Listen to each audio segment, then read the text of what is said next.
Hello everyone, myself Dr. Salman Sheikh. Welcome to the YouTube channel Biomed and today we are going to discuss about transport of gases. अब gases मतलब क्या, हम लोग क्या किस किस बारे में हम लोग देख रहे थे लास्ट लेक्चर में, एक्सचेंज ऑफ गैसेस में ऑक्सीजन एंड कार्बन डाइऑक्साइड। तो हम लोग एक्सचेंज कैसा होता है हमारे बॉडी के अंदर, ठीक है, वो हम लोग अच्छे से डिटेल में देख चुके हैं बच्चों। तो आज हम लोग देखने वाले हैं जो एक्सचेंज हो रहा है एक जगह से दूसरी जगह पर, तो वो ट्रांसपोर्ट कैसे होता है हमारे बॉडी के अंदर, वो आज हम लोग देखेंगे बच्चों। ठीक है बच्चों, तो ट्रांसपोर्ट ऑफ गैसेस, उसके अंदर हम लोग transport of oxygen as well as transport of carbon dioxide हम लोग आज देखने वाले हैं। ठीक है, अब ये जो ट्रांसपोर्ट होता है, ट्रांसपोर्ट का मतलब जैसे कि हम लोग एक बस में बैठ के एक जगह से दूसरी जगह पर जाते हैं। ठीक है, तो ट्रांसपोर्ट व्हीकल या ट्रांसपोर्ट बस हम लोग इस्तेमाल करते हैं। तो वैसे ही हमारे बॉडी के अंदर अगर हमको इन गैसेस को मतलब ऑक्सीजन एंड CO2 को ट्रांसफर करना है तो हम लोग को कोई चीज वहां पे उनको लगती है, तो उसका नाम है हीमोग्लोबिन। क्या है? हीमोग्लोबिन, जो हमारे ब्लड के आरबीसी के अंदर होता है। अभी जो ट्रांसपोर्ट ऑफ गैसेस हम लोग देख रहे हैं, तो ट्रांसपोर्ट ऑफ गैसेस किसके जरिए से होता है? लास्ट लेक्चर में मैंने बता चुका हूं, blood is the medium for the transport of oxygen as well as carbon dioxide. तो ब्लड के अंदर हमने देखा है कि वहां पे आरबीसी होते हैं, डब्ल्यूबीसी होते हैं। जो आरबीसी है उसके अंदर, उसके ऊपर वहां पे एक प्रोटीन होता है, उस प्रोटीन का नाम है हीमोग्लोबिन। हीमोग्लोबिन जो ऑक्सीजन एंड CO2 को ट्रांसपोर्ट करता है एक जगह से दूसरी जगह, मतलब टिश्यू, यहां पर टिश्यू एंड लंग्स के बीच में। ठीक है बच्चों, तो उसके पहले हम लोग देखेंगे कि ऑक्सीजन कौन कितनी मात्रा में लेके जाता है एंड कार्बन डाइऑक्साइड कौन कितनी मात्रा में जाता है, जो यहाँ पे आपका MCQ है बच्चों, जो आपको नीट के एग्जाम में पूछ सकते हैं। तो देखेंगे हम लोग, यहां थोड़ा ध्यान से इसको ध्यान देना है इस जगह पे। यहां oxygen 97% of oxygen transported by RBCs, red blood cells. आपको अगर क्वेश्चन आए वहां पर 97 जो भी रहेगा ऑप्शन, तो उसको हमको टिक मार्क करना है। क्या? Oxygen 97% of oxygen transported by RBC. कभी कभी क्या आता है कि 3% carried in dissolve state through the plasma, वहां पे 97% ऑप्शन होता ही नहीं है, वहां पे 3% जो है किसके थ्रू होता है? Dissolve state through the plasma. ठीक है बच्चों, और दूसरी बात कार्बन डाइऑक्साइड। अब कार्बन डाइऑक्साइड को भी एक जगह से दूसरी जगह जाना हो तो वहां पे कौन किसके जरिए से कार्बन डाइऑक्साइड जाता है? यहां पर 20 to 25%, 20 to 25%, ये MCQ बहुत बार पूछ चुका है बच्चों। ठीक है, 20 to 25% ट्रांसपोर्टेड बाय आरबीसी, और 70% ये भी पूछ सकते हैं, ये भी पूछ सकते हैं, 70% carried as bicarbonate and 7% dissolve state through the plasma. ये आपको चार्ट याद रखना है, यहां पे MCQ बन सकता है बच्चों। ठीक है, हम लोग आगे बढ़ते हैं। मैंने बताया था कि हमको इन गैसेस को ट्रांसपोर्ट करने के लिए एक प्रोटीन की जरूरत होती है, उसका नाम है हीमोग्लोबिन। देखो नाम में ही है उसके, हीम मतलब क्या? Blood, globin is a protein. ठीक है, haemoglobin is a red coloured iron containing pigment.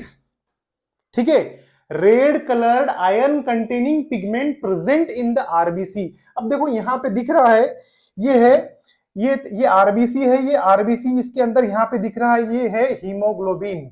अब ये क्या करता है, जो आरबीसी के अंदर ये हीमोग्लोबिन होता है, जो ऑक्सीजन के साथ में बाइंड होता है, ठीक है, वो बाइंड होके एक जगह से दूसरी जगह पे उसको ट्रांसपोर्ट करता है। अब यहां पे देख रहे हैं कि हीमोग्लोबिन है ये हमारा। ठीक है बच्चों, ये क्या है? हीमोग्लोबिन है। हीमोग्लोबिन क्या कर रहा है? ऑक्सीजन के साथ रिवर्सिबली बाइंड हो रहा है, बाइंड होके वो बन रहा है ऑक्सी हीमोग्लोबिन, ये फॉर्म में ट्रांसपोर्ट होता है। ठीक है, हम लोग आगे बढ़ते हैं बच्चों।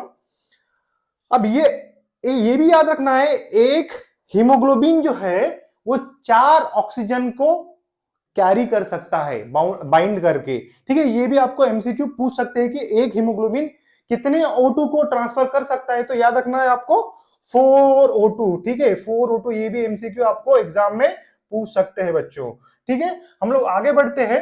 अब ये factors affecting the binding of O2 with haemoglobin. अब ये जो है हमने देखा है कि ऑक्सीजन हीमोग्लोबिन के साथ बाइंड हो रहा है। मैंने बताया कि मैं एक पैसेंजर हूं, मुझे एक जगह से दूसरी जगह जाना है, तो मुझे क्या करना पड़ता है? एक बस का हेल्प लेना पड़ता है। मैं बस में बैठ रहा हूं, मुझे यहां से कॉलेज जाना पड़ रहा है दूसरी जगह पे, तो यहां पे बस क्या है? ये हीमोग्लोबिन है। अब ऑक्सीजन को ट्रांसपोर्ट करना है, ठीक है। अब कौन कौन से फैक्टर्स वहां पे काम करेंगे? वहां पे है ना, partial pressure of O2, partial pressure of CO2, hydrogen ion concentration and temperature, ठीक है। तो यहां पे इंपॉर्टेंट फैक्टर अगर देखा जाए तो ये है इंपॉर्टेंट फैक्टर। आपको पूछेंगे इंपॉर्टेंट फैक्टर कौन सा है, इसके ऊपर भी एमसीक्यू आ सकता है। यहां पे आपको चारों ऑप्शन देंगे, तो इंपॉर्टेंट फैक्टर है पार्शियल प्रेशर ऑफ ऑक्सीजन। इसके पहले हम लोग देख चुके व्हाट इज पार्शियल प्रेशर, ठीक है। पार्शियल प्रेशर मतलब क्या? The pressure contributed bye an individual gas in a mixture of gases. हमने देखा था कि बहुत सारे गैसेस है, उसके अंदर उस पर्टिकुलर गैस का प्रेशर कितना है, उसकी खुद की कैपेसिटी है, खुद की औकात कितनी है, that is mean by partial pressure of that particular gas. तो यहाँ पे PO2 इज इंपॉर्टेंट फैक्टर है। उसके अलावा PCO2 भी इंपॉर्टेंट है, PCO2 भी है, हाइड्रोजन एंड कॉन्सेंट्रेशन भी है, एंड टेम्परेचर भी है, ठीक है बच्चों। हम लोग आगे बढ़ते हैं। अब ये हम देखेंगे, अब यहाँ पे एक आपको ग्राफ दिख रहा होगा बच्चों, तो इसको यहाँ पे एक सिग्मोइड कर्व आ रहा। Sigmoid curve is obtained when the percentage saturation of haemoglobin with O2 is plotted against the PO2। मतलब क्या? ये परसेंटेज सैचुरेशन ऑफ हीमोग्लोबिन मतलब क्या? O2 एक जगह से दूसरी जगह जा रहा है, तो हीमोग्लोबिन के साथ बाइंड हो रहा है, ऑक्सी हीमोग्लोबिन बन रहा है वहां पे। उसका इस partial pressure of oxygen PO2 के साथ में, PO2 के साथ में इनका अगर ग्राफ बनाए तो यहाँ पे सिग्मोइड कर्व आ रहा है, ठीक है। इसको और भी एक नाम है ऑक्सीजन डिसोसिएशन कर्व भी बोलते हैं। इसके अलावा दिस कर्व इज यूजफुल। अब ये यूजफुल किस लिए है? Useful in studying the effect of factors like PCO2, hydrogen and concentration on binding of O2 with haemoglobin. ये आपको याद रखना है।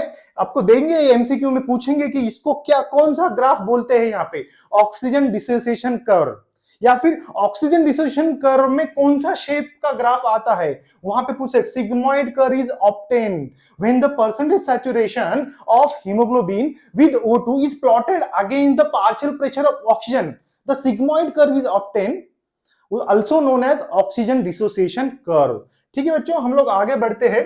अब यहां पे देखेंगे हम लोग अल्वियोलाई के अंदर क्या होता है, टिश्यू के अंदर क्या होता है, कैसे ट्रांसफर होता है। देखो यहाँ पे बच्चों, मैंने आपको पहले ही बता चुका हूं, अल्वियोलाई के अंदर ऑक्सीजन की मात्रा ज्यादा होती है, ठीक है, और टिश्यूज के वहां पे CO2 की मात्रा ज्यादा होती है। अब टिश्यूज में बहुत सारी रिएक्शंस में कार्बन डाइऑक्साइड प्रोड्यूस होता है, जो ब्लड के अंदर मिक्सअप होकर वो डीऑक्सीजनेटेड ब्लड लंग्स में आता है, प्यूरिफाई होता है, ऑक्सीजनेटेड होता है, और वो ऑक्सीजनेटेड ब्लड वापस से वो कहां पे जाता है? टिश्यूज की तरफ जाता है।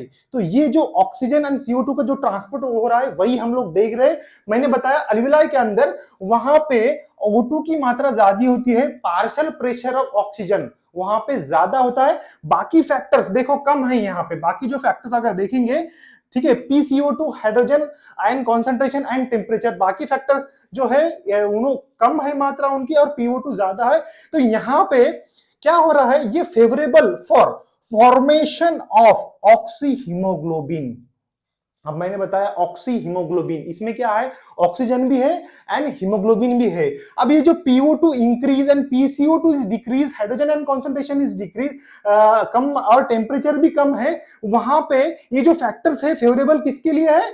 वहां पे ऑक्सी हीमोग्लोबिन बाइंड हो रहा, ऑक्सी हीमोग्लोबिन फॉर्म हो रहा है, वहां से अल्वियोलाई के थ्रू वो अलग अलग टिश्यूज की तरफ जा रहा है, ठीक है। अब हमने एक साइड का हम लोग देख चुके हैं। अब यहाँ पे टिश्यूज में क्या हो रहा है? वहां पे टिश्यूज में मैंने बताया कि CO2 की मात्रा ज्यादा होती है, वहां पे PO2 कम होता है। PO2 वहां पे, ठीक है, वहां पे कम है, और वहां पे PCO2 ज्यादा है, ठीक है, हाइड्रोजन H+ ज्यादा है, टेम्परेचर भी वहां पे ज्यादा है। तो ये कंडीशंस किसको फेवरेबल है? Dissociation of O2 from oxygen.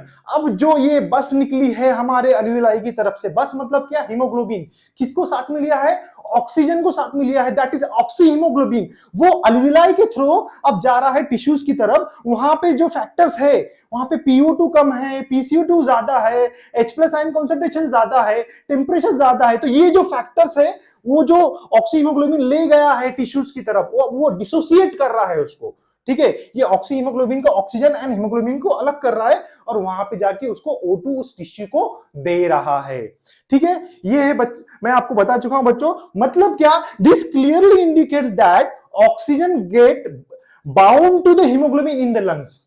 मैंने बताया आपको ऑक्सीजन क्या हो रहा है, लंग्स के अंदर हीमोग्लोबिन के साथ में बाउंड हो रहा है, उसके बाद lungs and get dissociated eight the tissue. मतलब एक जगह कौन सी है, अल्विलाई, वहां पे हीमोग्लोबिन क्या कर रहा है, ऑक्सीजन को कैच कर रहा है, 4 मॉलिक्यूल्स ऑफ ऑक्सीजन को टिश्यू की तरफ ले जाके उसको डिसोसिएट कर रहा है, वहां पे उस टिश्यू को दे रहा है। ठीक है बच्चों, ये एमसीक्यू है। अब देखो याद रखो, ये एमसीक्यू मैं आपको बता रहा हूं, important MCQ. Every 100 ml of oxygenated blood can deliver around 5 ml, ये एमसीक्यू है, 5 ml of oxygen, 5 ml of O2 to the tissues under normal physiological condition। ठीक है बच्चों, ये याद रखना है आपको। ये हम लोग ऑक्सीजन के बारे में देख चुके हैं। अब हम लोग देखेंगे कार्बन डाइऑक्साइड के बारे में। ठीक है बच्चों, carbon dioxide, CO2 is carried by haemoglobin. ठीक है, हीमोग्लोबिन भी उसको कैरी करता है CO2 को एज कार्बामिनो हीमोग्लोबिन। ये एमसीक्यू है बच्चों, आपको एग्जाम में पूछ सकते हैं। फर्स्ट स्लाइड में भी आपको बता चुका हूं। ठीक है, 20 to 25% जो है आरबीसी कैरी करता है CO2 को। ठीक है, हीमोग्लोबिन एज CO2 अगर हीमोग्लोबिन के साथ बाइंड होगा तो कार्बामिनो हीमोग्लोबिन बनेगा बच्चों। ठीक है, अब आपको पता है कि CO2 कहां पे ज्यादा होता है, अल्विलाई में होता है या टिश्यूज में होता है, टिश्यूज में होता है। अब वो CO2 जो है ब्लड में मिक्सअप होकर डीऑक्सीजनेटेड ब्लड हो जाएगा अल्विलाई की तरफ ऑक्सीजन के लिए। ठीक है, उसका हम लोग ट्रांसपोर्ट देखेंगे। दिस बाइंडिंग मतलब क्या, carbamino haemoglobin, this binding related to अगर वर्ड आया आपको एमसीक्यू तो रिलेटेड टू इस PCO2 आपको आंसर करना है वहां पे। ठीक है, अगर मेजर फैक्टर पूछा, what is major factor, PO2 is a major factor, ये अगर वर्डिंग आई तो वहां पे आपको आंसर करना है PO2 is a major factor which could affect this binding. ये आपको एमसीक्यू पूछेंगे बच्चों। अब देखेंगे यहाँ पे टिश्यूज में मैंने आपको बताया कि CO2 की मात्रा वहां पर ज्यादा होती है एंड PO2 कम होता है, तो ये इसकी वजह से क्या होता है, मोर बाइंडिंग ऑफ CO2 ज्यादा बाइंड होता है वहां पे। और अल्विलाई के अंदर CO2 की मात्रा कम होती है, वहां पे ऑक्सीजन की मात्रा ज्यादा होती है, PO2 ज्यादा एंड PCO2 कम। तो वो जो फैक्टर है क्या करता है, डिसोसिएशन ऑफ CO2। मतलब क्या, टिश्यू से CO2 को उठाओ, ब्लड के थ्रू ट्रांसपोर्ट करो और अल्विलाई के अंदर छोड़ दो, और ऑक्सीजनेटेड ब्लड वापस से अल्विलाई से वो टिश्यूज की तरफ आएगा। ठीक है बच्चों, यहां तक हम लोग देख चुके हैं। ठीक है, अब यहां पे एक एंजाइम होता है आरबीसी के अंदर, उसको बोलते हैं कार्बोनिक अनहाइड्रेज, जो वहां पे रिएक्शन में हेल्प करता है, जो आरबीसी के अंदर भी होता है और कुछ क्वांटिटी में प्लाज्मा के अंदर भी होता है। RBC contains increase concentration of enzyme carbonic anhydrase, plasma के अंदर भी होता है वो।